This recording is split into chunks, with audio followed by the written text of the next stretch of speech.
So in chapter 1.1 definitions and terminology, I've selected question number 3 from the book.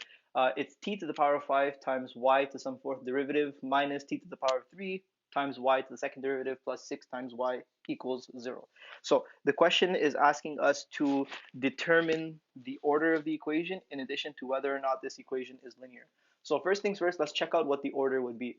So we know really simply that the order of any differential equation is of any ordinary differential equation is the highest derivative of y. So when we see y inside this bracket with the 4, we know that that is going to be a fourth order ODE.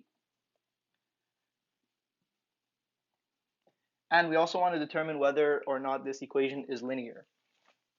So we know that this equation is linear because all the powers of y are all equal to 1.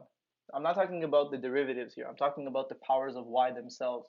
Therefore, we know that y to the fourth derivative is not being raised to some power of 2 or power of 3. So we're okay over here. In addition to this, we also want to check out if the y's are being applied inside some sort of nonlinear function, so like cosine or sine or e, for example. We see that all of our y's are alone and they're being multiplied by some factor of t.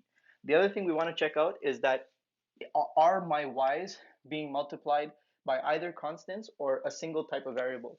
We see here that they're all being multiplied by t, and yes, by different powers of t or constants, and therefore we can conclude that this equation right here is indeed linear.